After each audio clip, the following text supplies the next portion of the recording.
Et le texte a encore dit, j'ai demandé qu'on vous cite tous ces noms, parce que nous sommes dans un pays où malheureusement, on a beaucoup de personnes qui vivent du mensonge et de la polémique.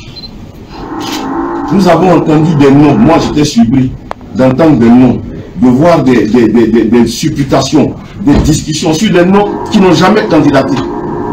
Je prends un nom comme Carlos Queiroz, je prends un nom comme Villas Boas, ils n'ont jamais candidaté. Je prends un nom même comme notre frère Polo, il n'a jamais candidaté. Pourquoi vous voulez prendre le nom des gens pour faire des polémiques? Nous sommes une fédération responsable, on a fait un appel à candidature, donc on travaille avec ceux qui ont répondu à l'appel à candidature. Ceux qui n'ont pas répondu, il faut respecter leur posture et les laisser tranquilles dans leur coin. Donc il est vraiment important que nous nous comprenions sur cet aspect des choses.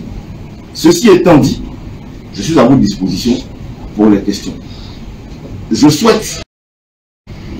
je pense que pour beaucoup de journalistes ivoiriens, en s'intéressant à la nomination future du sélectionneur de la Côte d'Ivoire, pour la plupart, l'Ivoirien se disait que s'il y a un entraîneur qui sort du lot, je donne un exemple, comme Hervé Renard et tout, on peut prendre un escapulé.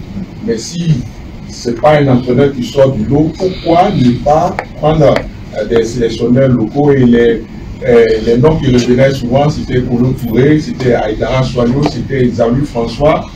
Est-ce que la commission a estimé que Jean-Louis Gasset était meilleur que tous ces entraîneurs ivoiriens là? Tu as posé la question, tu as donné sa réponse. Donc, je ne sais pas ce que je peux te dire.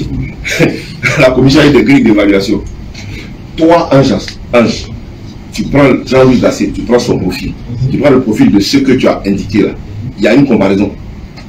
En termes de connaissance du football, en termes d'expérience, en termes de compétences, au-delà du fait de la nationalité, parce que toi tu as ramené ça à la nationalité. En dehors de ça, est-ce qu'il y a une comparaison? Non, moi j'estime, moi, c'est pas le président, je vais faire face à face à vous.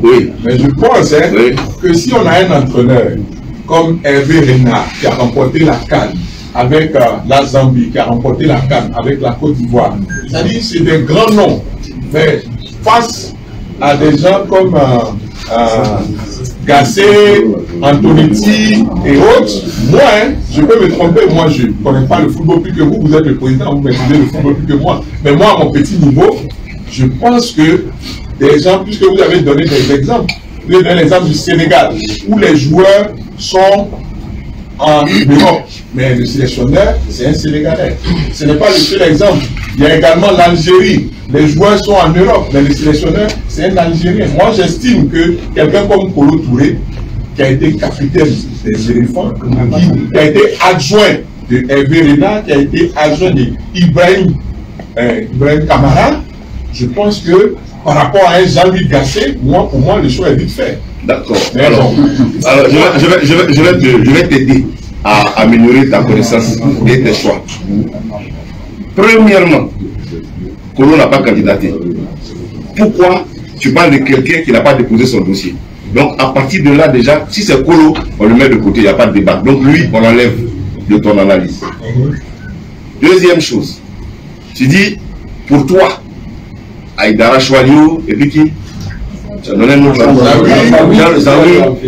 sont des gens qui sont, selon toi, plus compétents que Jean-Louis Gasset. Bon, ça c'est selon toi. Selon nous, nos critères. Selon nous, nos critères.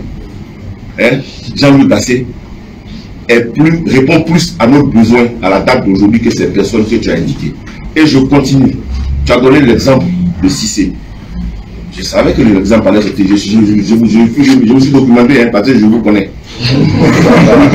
Donc, voilà. Donc, Cissé, il a commencé comme sélectionneur olympique et sélectionneur adjoint de 2012 à 2015, 3 ans. C'est à partir de 2015 qu'il a été titularisé. Donc, après 3 ans d'apprentissage, il a été titularisé.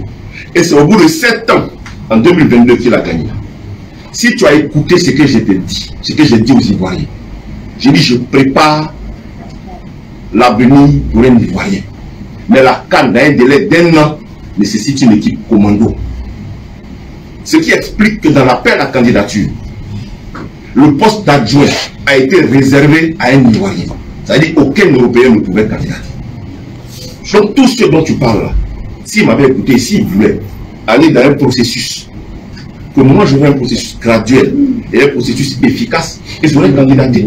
Ils auraient sans doute été retenus, comme on a retenu Faye aujourd'hui, pour aller plus loin. Donc il est important, et je suis content que tu aies posé la question, parce que comme vous êtes sur le plateau, que je vois Charles, c'est vous qui parlez beaucoup sur le plateau. Il faut aller dire la vérité aux Ivoiriens, que les noms qu'on a donnés là, ils n'ont pas candidaté. Donc enlever c'est pas la blague sur nous. Non, c'est pas chose. Donc, oui, ce qu'on va vous dire, oui. Quand vous dites que quelqu'un n'a pas candidaté, oui. Vous, quand vous avez posé votre candidature, en tant que président, oui. Vous aviez une idée de personnes qui pouvaient être sélectionnaires de la Côte d'Ivoire. Donc, c'est pas parce que quelqu'un n'a pas posé sa candidature que vous, en tant que président, vous ne pouvez pas aller vers la personne. Non, mais ça dit que ce qui me surprend, c'est que on pose des règles, toi tu dis qu'il faut qu'on sorte des règles. Moi je ne sors pas des règles, moi ma décision. Je suis quelqu'un, j'ai fait la fédération de Jacques Anouma. Je vais vous raconter une anecdote. Quand Henri Michel est venu en Côte d'Ivoire, vous savez qui a fait venir Henri Michel? C'est moi. Par rapport à quand j'étais avec Jacques Anouma. Vous savez comment on a choisi Henri Michel? On a donné des critères. Mais on l'a choisi par nous-mêmes. Mais quand il est venu, ceux qui ont une mémoire, vous vous souvenez des polémiques qu'on a eues ici? Des polémiques terribles. Mais qu'est-ce qu'on vous a dit? On a un objectif, c'est aller à la Coupe du Monde. Et celui qui peut nous emmener à la Coupe du Monde, c'est Henri Michel. Sur la base des critères qu'on a identifiés. À l'arrivée, on a menti. On était tous contents ici de se qualifier, non? C'est une démarche qui aurait pu être identique si j'avais choisi un individu. Mais je n'ai pas voulu le faire. J'ai voulu faire une démarche qui respecte les procédures de transparence. D'où l'appel à la candidature. Et j'aurais souhaité, je dis bien j'aurais souhaité, que les Ivoiriens qui estiment qu'ils peuvent accompagner le projet candidatent. Auquel cas, on aurait pu. Mais je ne peux pas aller individuellement. Je ne peux pas être en contradiction avec ma démarche. Je ne peux pas aller faire l'appel à la candidature et puis je ne vais pas derrière prendre quelqu'un pour qu'il vienne en dehors de l'appel à la candidature. Non. Donc, on va clore ce débat. On a fait un appel à la candidature. Il y a des personnes qui ont participé à cet appel à la candidature. C'est dans ces personnes-là que nous avons identifié les choix que nous avons opérés. Et ce sont les choix que nous espérons être des choix, des bons choix pour notre pays. Des bons choix. Et donc, il faut les juger à l'œuvre. Donc, j'ai pris à l'œuvre, j'ai pris tout, hein, les expériences de chacun, et tout est là. On parle sur la base d'éléments factuels. D'accord? L'autre, c'est qui? Corée.